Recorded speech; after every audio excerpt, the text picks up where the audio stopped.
If you'll open up to Exodus chapter 2. Exodus chapter 2. How many of you saw that one?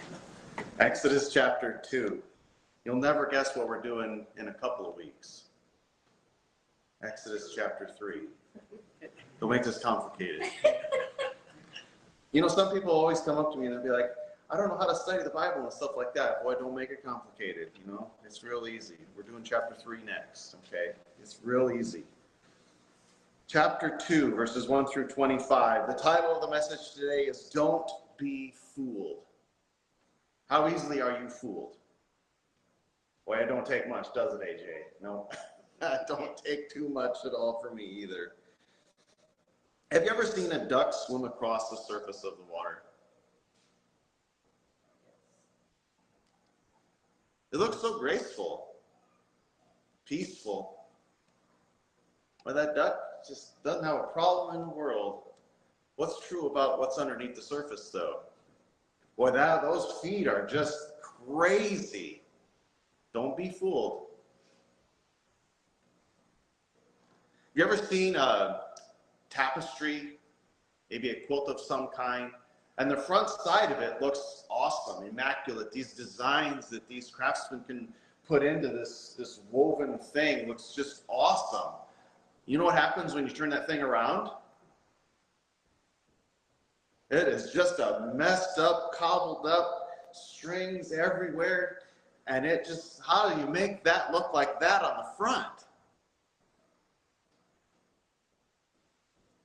What about a classroom? You ever go to like a college setting, maybe a high school student is taking an ACT exam. It's like a 4-hour exam. And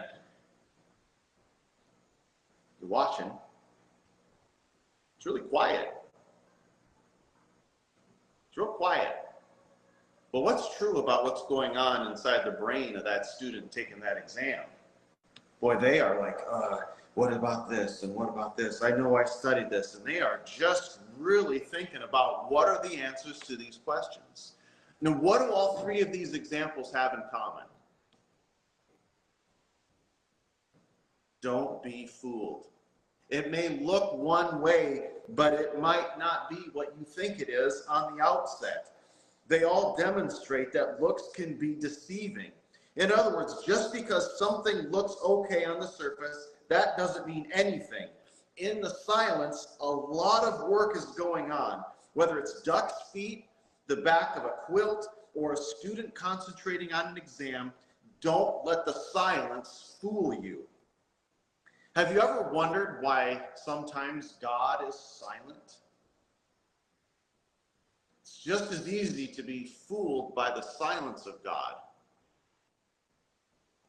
Today we're going to start chapter 2 in the book of Exodus, and last week we saw how the purposes of God will always prevail, even when it doesn't look like it. And now today we're going to start to think about the silence of God as he's beginning this work with the nation of Israel, and now more specifically in the person of Moses. You ever heard of Moses? Yeah, we've all heard of Moses. This is the story of how Moses was born and some of his upbringing. And today God wants you to see him working behind the scenes. And as we go through this chapter, I want you to think about and maybe highlight all of the ways that God is working behind the scenes. Like, I've said this, if I've said it once, I've probably said it 100 times. The older I get, the less I believe in coincidences. Guys, coincidences are just God working behind the scenes, just working something out. It's not really a coincidence to God. It might look like it to us, but God is working behind the scenes. Don't be fooled by the silence. God is up to something. He's doing something. He's driving something somewhere, and it might not look like it to you, but that's okay. Don't be fooled by what's going on just because you don't see the big picture. Don't be fooled. God wants you to see him working behind the scenes, and there's 3 ways that we see God working behind the scenes. I'm going to do this a little differently today. I'm going to mix it up on you. You all right with that? Let's see if you can figure this out. What's the first way that we see God working behind the scenes? I'll give you a hint. It's verses 1 through 10. And it goes something like this. A man of the house of Levi went and took a wife of the daughters of Levi. So the woman conceived and bore a son. And when she saw that he was a beautiful child, she hid him 3 months. And when she could no longer hide him, she took an ark of bulrushes for him, daubed it with some asphalt and pitch, put the child in it, and laid it in the reeds by the river's bank. Now his sisters stood afar off, so to know what was being done to him. Then the daughter of Pharaoh came down to bathe at the river. Her maidens walked along the riverside, and when she saw the ark among the reeds, she sent her maid to go get it. And when she opened it, she saw the child, and behold, the baby wept. So she had compassion on him and said, "This is one of the Hebrews' children." Then his sister said to Pharaoh's daughter, "Shall I go and call a nurse for you from the Hebrew women, that she may nurse the child for you?" And Pharaoh's daughter said to her, "Go." So the maiden went and called the child's mother. Then Pharaoh's daughter said to her, "Take this child away and nurse him for me, and I will give you your wages." So the woman took the child and nursed him. And the child grew, and she brought him to Pharaoh's daughter, and he became her son. So she called his name Moses, because I drew him out of the water. What's the first way that we see God working behind the scenes in these verses? We see God's providence through faith. Did you catch all of those coincidences? I think I lost count, honestly, of how many ways God is working behind the scenes to effectuate something in the life, in this case of Moses. How many coincidences needed to happen for whatever happened to happen? Did you catch them all? I don't know if I can draw them all out of here, if I can borrow a phrase. Did you catch that? Because Moses' name is to draw out, and I'm going to try to draw out of here all the coincidences. Thank you. So we have of the house of Levi. Now, who are the Levites, by the way?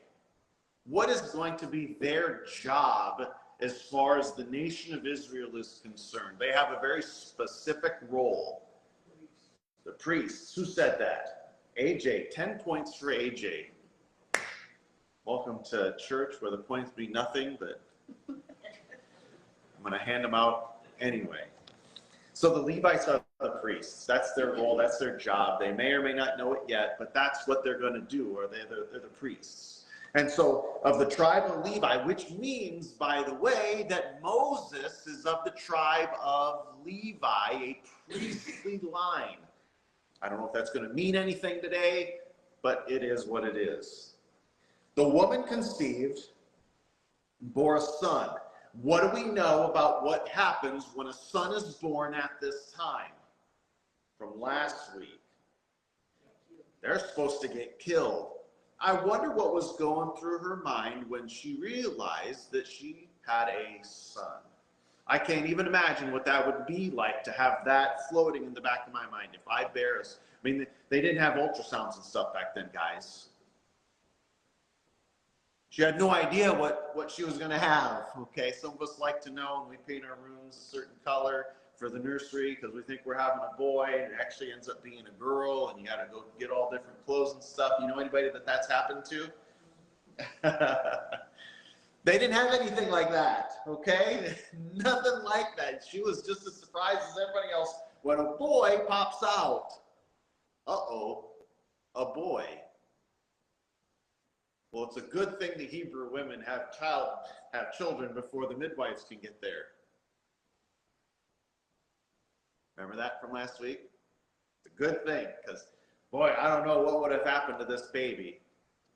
But that's what's supposed to happen. And she saw this was a beautiful child, and she hid him for 3 months. That's probably about as long as she could hide him. At about 3 months, he's probably starting to get a little louder. He probably needs to nurse more frequently. It's going to get more challenging. Kind of, apparently we're at some sort of a cutoff in her mind anyway. So when she could no longer hide him, for whatever that means, she built this little ark. She probably took Noah's instructions on how to build an ark. You guys are, come on, guys, work with me a little bit. So she built an ark and put baby Moses. Now, he wasn't Moses yet, by the way, probably. But puts her baby in this ark and just puts him in the river, just wondering what's going to happen. Is anything going to happen? Is he going to die? Is he going to drown? Is this thing going to capsize? Is a bird going to come and take him away? What's going to happen to this baby in this ark as it floats down the river? How long is it going to happen? Is it going to go over a waterfall? What's going to happen here? Who knows? But all of these things are falling into place like dominoes. It's almost as if God's been in control of this whole machine this entire time. And he's not done yet. Because what are the chances that the person that finds this baby in this ark is none other than the Pharaoh's daughter? Honestly, what are the chances? God is at work behind the scenes, making things happen. It might look really plain on the outside. Wow, Pharaoh's daughter finds this baby. That's really cool. But you know what? Behind the scenes, there is so much going on. Those ducks' feet are just flapping underneath the surface right now, as God effectuates this for the life of Moses. Oh, but it doesn't end there, does it? Not only does Pharaoh's daughter be the one that finds this baby, what were the chances that his sister, her sister's name, anybody? This is where 20 points. You'll beat AJ by 2 times if you can figure out Moses' sister's name. Miriam. 20 points in the back row. Sorry, AJ. Miriam. Miriam standing off to the side. It's almost as if she's kind of watching as this ark floats down the river. Miriam's watching. Where's it going? What's going to happen? I don't think it takes very long. I don't think it takes very long at all. When Pharaoh's daughter finds the baby in the ark, Miriam just happens to be there, and this Pharaoh's daughter says to Miriam, this looks like a Hebrew baby. She's smart. It does look like a Hebrew baby. Now, I don't know how that is different from an Egyptian baby, but apparently it is. And she says to this little girl, why does she talk to this little girl? She's probably maybe, I don't know, 7, 8, 9, 10 years old. She's not 26. But apparently this girl is the perfect person to ask, hey, maybe she noticed that she was a Hebrew girl and she wanted somebody Hebrew to come and nurse the baby. Maybe. But God is the one orchestrating all of this happen. Whatever reasons we come up with in our mind as to why this is happening the way that it's happening, God has orchestrated the whole thing from start to finish, guys. As we try to figure out, it's like we're trying to look at the back. No, just look at the front of it. Just look at the duck just swim. Don't worry about the feet underneath the surface. Just appreciate how smooth this is going. Sometimes we get all bogged down in the minutiae of a lot of different things. Just appreciate that duck just swimming real nice. It's okay. God's got this all under control. God made it so that Pharaoh's daughter would be there. God made it so that Miriam would be close by. God made it so that when Pharaoh's daughter talked to Miriam and says, I wonder if we could find a Hebrew woman to nurse this baby, and Miriam goes, I know just the girl. What are the chances that all of these things would happen in that sequential order, and then it ends up being this baby's mom who gets to come and nurse the baby? What are the chances? God is in control of this whole thing. God has been working behind the scenes to effectuate all of this stuff, and it's so awesome to see what God is doing behind the scenes. What is God doing behind the scenes in your life? What are some things that are going on that you're wondering, I wonder how this is going to work out? I wonder what's going to happen over there. I haven't heard from this person in a while. I wonder how they're doing. Is God working behind the scenes in the midst of everything that you're going through? Is God able to orchestrate the coincidences of life in such a way for you to have all things work for good to those who love him? God is able to orchestrate everything behind the scenes. And he's demonstrating his providence through faith. Because I submit that Moses' mom had faith. She had faith that this baby was going to be okay. She had faith. She probably didn't know what it was going to look like. That's true. But she had faith that God was going to do something special with her baby. And she did this. And God says, watch. Not only are you going to get your baby boy back, but I'm going to give you some wages on top of it too.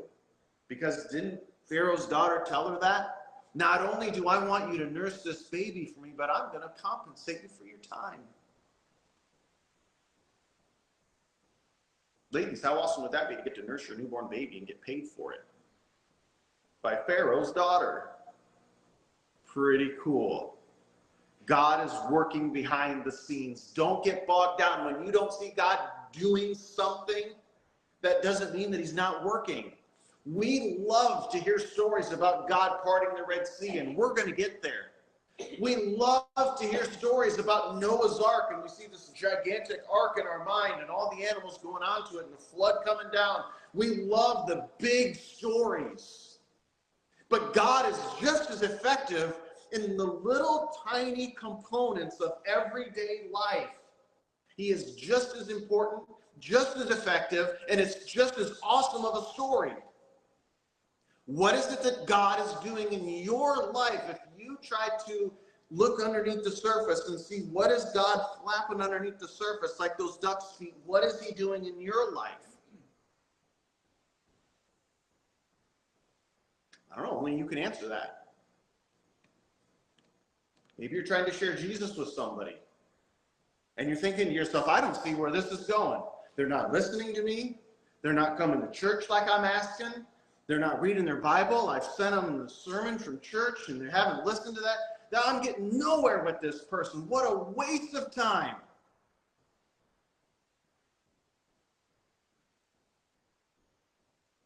Are you the one trying to flap underneath the surface? I suggest letting God do that part. He's way better at it than we are. He's way better at it. Your job is to just share the message and let God take care of the results. Moses' mom didn't know what was going to happen. She just put him in the ark and said, God, it's yours. And she ended up getting him back with wages. And he ends up being Moses. We're still talking about Moses 3,000 years later. I doubt they talk about me 3,000 years from now. I would. AJ might. 10 more points for AJ for that. So that's the first way we see God working behind the scenes, his providence through faith. The next way we're going to see God working behind the scenes is verses 11 through 22. Now, I may not read all of these verses for time's sake, but God's preparation through fights and flocks. So Moses has grown up. He's living in the household of the Pharaoh. And he sees in verse 11 an Egyptian beating a Hebrew, one of his brethren. And he doesn't like it. I don't know if he feels betrayed. I don't know if he feels like he needs to intervene. Maybe this is the start of him feeling like he's got to rescue people. He's got to fix stuff. You know anybody that just has to just jump in no matter what it is and they just have to fix it? They're just Mr. Fix-Its. Maybe this is what Moses is feeling right now. He sees this injustice of this Egyptian beating up a Hebrew, and he feels like he's got to come in and do something about it. So he looks this way and he looks that way, and when he saw no one, he killed the Egyptian, hid him in the sand. he escalates that. He took it from a beating to a killing. And the word does mean killing. He killed him. Not in self-defense, because the Bible allows for self-defense. The Bible, I hate to say the word allows, but killing in war doesn't count. When it says thou shalt not kill, self-defense and war don't apply according to the Bible. Moses, my bud, this does count, okay? Moses violated thou shalt not kill. Have you violated anything, by the way, in those 10 commandments? And you feel like you're no longer suitable for service and you're bogged down and the guilt overruns and these sorts of things. Moses killed a man. And God uses him in a pretty miraculous way for a long time. In fact, we're still talking about him. And he killed a man. What have you done that disqualifies you? Nothing. Nothing. You have done nothing to disqualify yourself. Moses killed a man. In fact, he knew what he was doing was wrong. He knew it. How do I know that he knew it? You know, when you're about to do something bad, or maybe when you're a kid and you know there's cookies in the cookie jar, and you already had your cookie, but you want another one.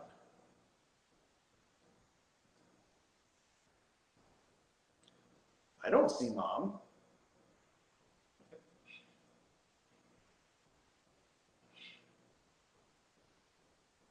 The coast is clear. It's time for another cookie. What did Moses do?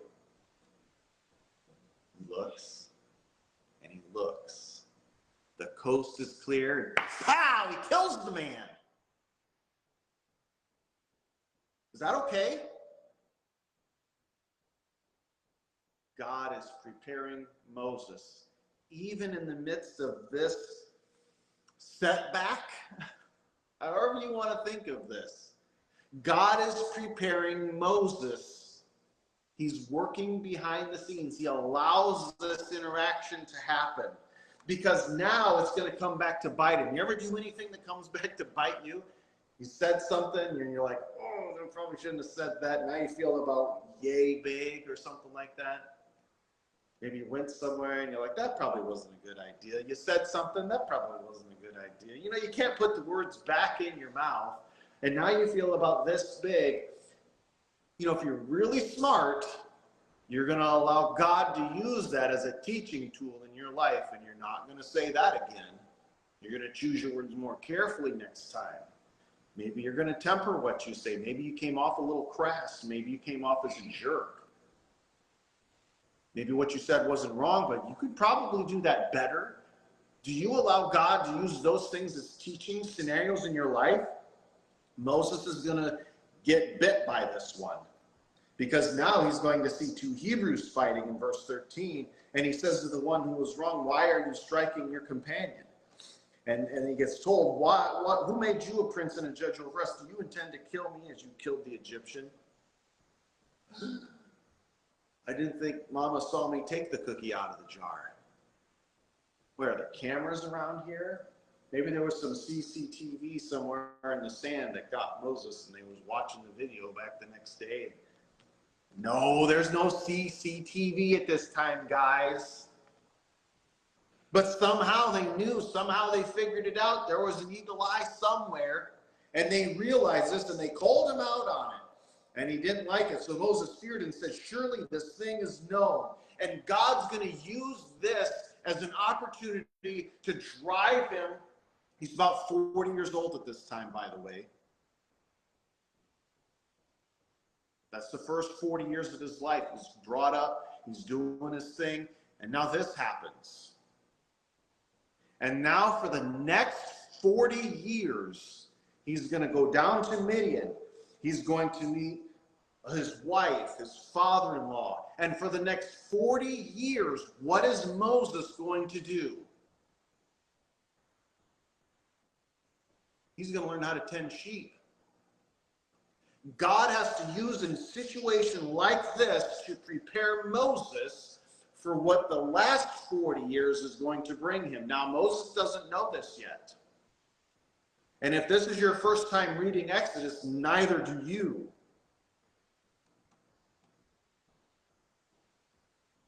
But like the back of a tapestry, it looks all crazy and it doesn't make any sense. And I can't tell you what the front of the tapestry looks like by looking at the back of it. And right now we're kind of looking at the back of the tapestry. He's killed a man? It doesn't make any sense. Moses killing somebody?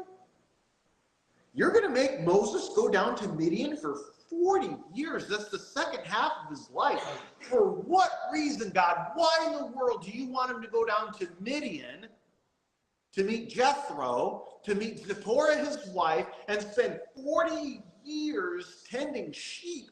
What a worthless profession. You know, guys, from our study of David, when we did 1 Samuel, that was what David did too, by the way. Isn't it interesting? That two of the biggest names in the Bible, aside from Jesus himself, two of the biggest names in the Bible spent so much of their formative years as a shepherd. It's almost as if he knows what he's doing. Why does he want Moses to learn how to tend sheep? How is he used in this fight to bring him to this point where he's now going to deal with flocks? God's preparation through fights and flocks. God's providence through faith. We are seeing God working behind the scenes. Notice there's nothing audible so far. Now, when we get to chapter 3, we're going to hear an audible voice of God, and we can't wait for that. But nothing so far. Nothing. We're just looking at the back of the tapestry, and it looks crazy. I don't know what the front of the tapestry is going to look like when it's all done. As I'm reading chapter 2, all I know is this dude, his mom must have had some measure of faith, and that's great. Sends him down the river, doesn't know what else to do with him. Ends up getting to nurse him herself and getting paid for it. What are the chances of all this stuff? And for 40 years, he grows up in the court of the Pharaoh, learns Egyptian, has a great opportunity, very learned in all these sorts of things. And then for the next 40 years, he's going to tend sheep. Well, I tell you what, the back of this tapestry looks crazy. What do you suppose the front of the tapestry is going to end up looking like? Some of us right now are just looking at the backs of our tapestries. Looks crazy, looks disorganized, can't make no sense of it. What in the world is God doing with us? And why does it look so disjointed? Stop looking at the back.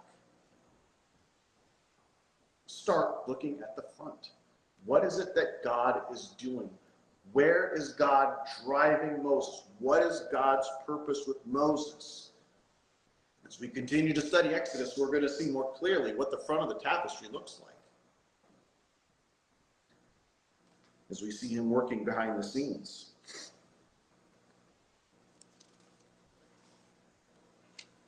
That's the second way we see God working behind the scenes.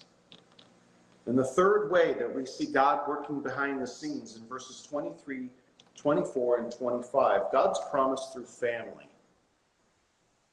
So we've seen God's providence through faith, verses 1 through 10. And then in verses 11 through 22, God's preparation through fights and flocks. And now in verses 23 through 25, God's promise through family. Now it happened in the process of time that the king of Egypt died. Then the children of Israel groaned because of the bondage, and they cried out, and their cry came up to God because of their bondage. So God, hearing their groaning, God remembered his covenant with Abraham, with Isaac, and with Jacob. And God looked upon the children of Israel, and God acknowledged them. God's promise through family. From what family does Moses come from? The line of Abraham, Isaac, and Jacob, that family. And when the people of Israel are crying out, and they started crying out in chapter 1, and we realize why it is that they're crying out. We understand their plight. We understand their problem. We know what's going on with them and how heavy this burden has become on them through the hands of the Egyptians. And God is remembering the promise that he made to Abraham, Isaac, and Jacob. And what I think is really cool, God has been starting to answer this prayer long before these problems reached his ear.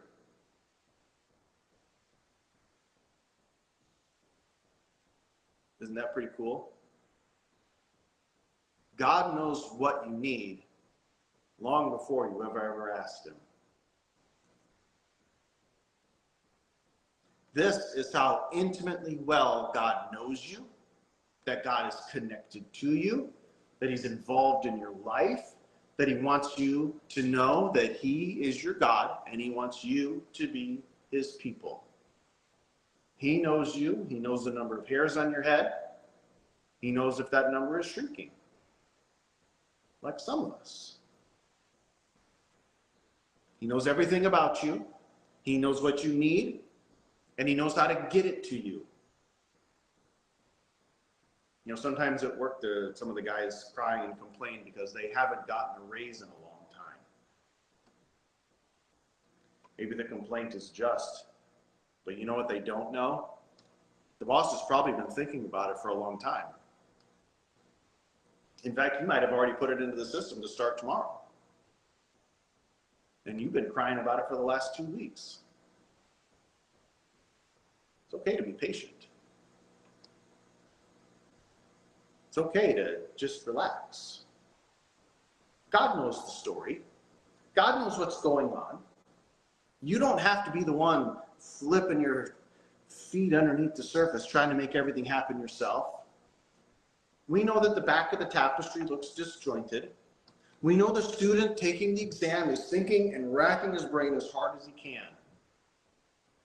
But what I want you to do in the midst of all that is to see just how still you can be, knowing that God is at work behind the scenes. You don't have to be the one going crazy. Just relax. Take your time. Everything's going to be okay.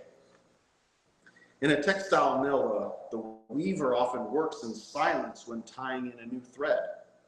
The loom may seem still, but something important is happening. That's Exodus chapter 2. Israel thought God was silent, but he was busy tying in the thread of their deliverance. When God seems silent in your life, he is busy in your life, providing, preparing, and delivering on his promises to you. Let's pray. Our Heavenly Father, we thank you for this time and